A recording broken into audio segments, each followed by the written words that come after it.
Olá, estamos aqui de novo.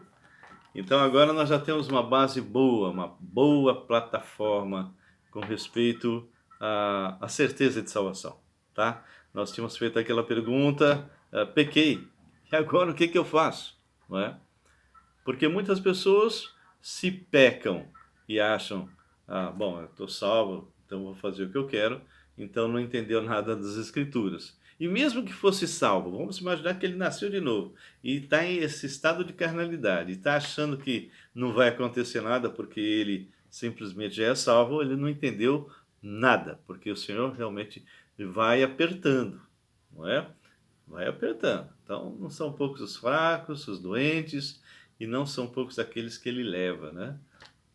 Porque se ele te chamou antes da fundação do mundo, para você ser santo, irrepreensível diante dele, te deu dons e te deu um ministério e você não está fazendo nada, ele te leva. Agora, então nós vamos agora começar a explorar 1 João, capítulo 1, versículo 1. E nós vamos entender um pouco por que que muitas pessoas usam 1 João 1,9 de forma errada. 1 João 9 não é para salvação. 1 João 9 não é para salvação. É para aqueles que já são salvos. E vamos só recapitular algumas coisas. Talvez você até já sabe. Mateus, Marcos e Lucas foram escritos, são os evangelhos sinóticos. 30 anos depois, o nosso irmão João escreve o Evangelho de João. 30 anos depois, combatendo o gnosticismo. Então, o gnosticismo, ele pregava que a matéria era má, e se a matéria era má, então Jesus não poderia ter criado, Deus não poderia ter criado. Tá? Eles não criam que a escritura realmente é literal, e achavam que só era entendida por um grupo muito seleto, né? E eles deixavam bem claro que Deus não poderia realmente ter criado o mundo, porque o mundo é mau, o mundo é podre, ok? E também não queria que Jesus pudesse se encarnar em corpo, porque como que Deus puro iria entrar na matéria? E mais, Jesus também não teria ressuscitado em corpo, ok? Então, todas essas heresias eram colocadas pelo gnosticismo. E quando foi escrito o primeiro evangelho, e a gente vai abrir lá no Evangelho de João, ele fala o motivo pelo qual ele escreveu o evangelho.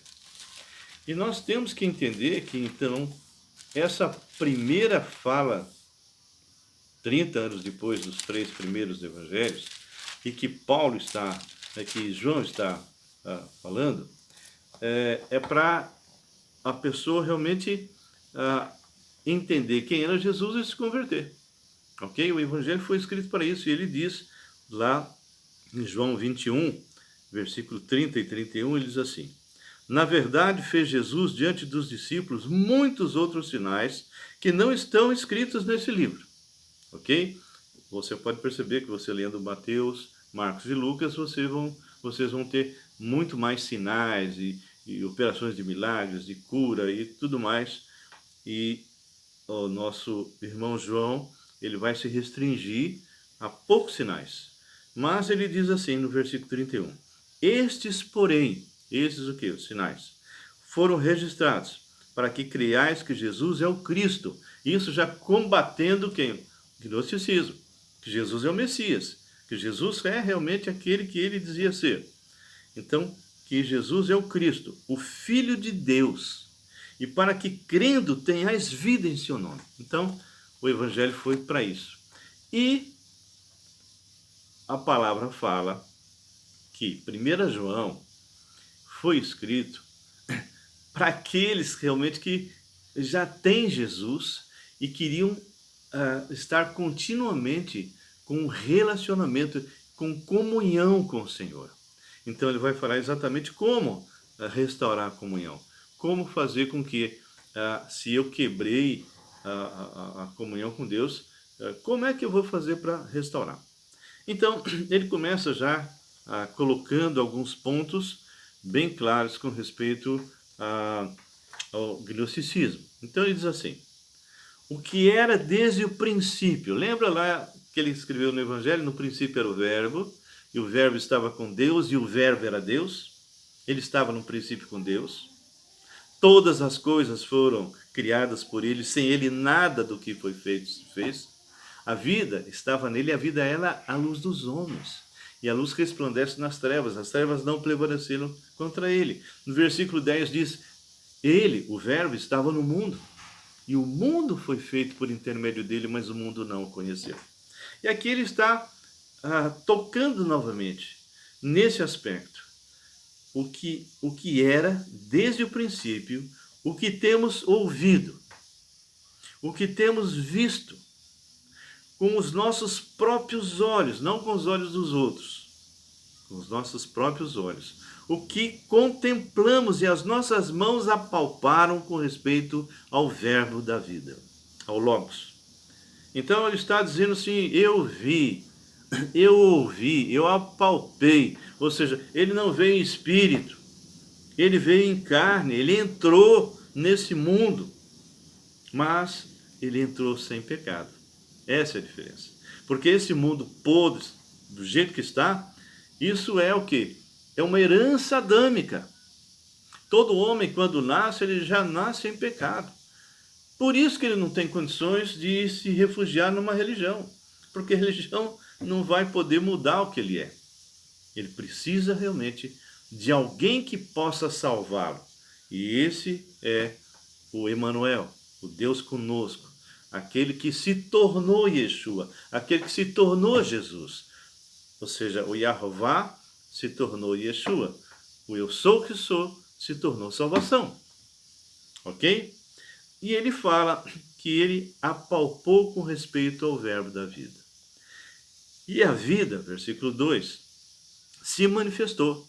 E nós a temos visto. Ele volta a colocar o aspecto de que ele era real. Eu podia tocá-lo, eu podia ouvi-lo. E ele diz: e a vida, ou seja, o verbo se manifestou e nós a temos visto. Então, João continuava tendo um relacionamento muito íntimo com Jesus e dela demos testemunho e vos anunciamos a vida eterna, a qual estava com o Pai e nos foi manifestada. O que temos visto e ouvido, anunciamos também a vós outros, para que vós igualmente mantenhais, e aí vem o segredo de 1 João, capítulo 1, para que igualmente mantenhais comunhão conosco. Todo o texto que nós vamos analisar é para um crente, e ele está falando de comunhão, ou seja, se eventualmente você quebrou a comunhão com Deus, você tem que saber como restaurar esta comunhão. Então, voltando ao versículo 3 de novo: o que temos visto e ouvido, anunciamos também a vós outros, para que vós igualmente mantenhais comunhão conosco. Ora, a nossa comunhão é com o Pai e com o seu Filho Jesus Cristo. Estas coisas, pois, vos escrevemos. Entendeu o motivo por que ele escreveu 1 João? Estas coisas, pois, vos escrevemos, para que a nossa alegria seja completa. Esse é um primeiro motivo dessa carta. Ele vai voltar a falar outra coisa. E aí entra esse aspecto. Se o Senhor Jesus é aquele que diz que é, e ele entrou na história, e ele morreu na cruz do Calvário, e ressuscitou, e te dá de graça a vida. Se você olhar o último versículo de Romanos, capítulo 4, fala que Jesus morreu para nos livrar da condenação eterna e ressuscitou para nos declarar justos diante do Pai. E agora ele começa a tocar num ponto que é importantíssimo. Porque enquanto nós caminhamos nesse mundo, muitas e muitas vezes, por causa que, apesar de salvos, apesar de nós termos uma nova natureza, nós ainda temos a velha. Ainda temos a velha. Aquela velha que sempre foi dominada pelo pecado. Você lembra que nós já falamos sobre isso, ok? e nós vamos tocar um pouco mais a respeito desse assunto, tá bem? Nós vamos para uma outra parte e eu gostaria que vocês estivessem orando por nós, para que verdadeiramente a gente possa completar esse pequeno estudo com vocês e que vocês realmente possam estar seguros com respeito à sua salvação. Amém? Não se esqueça, sempre eu menciono isso, se inscreva, coloque ali o sininho e se gostou, dá um ok, tá bem? Até já!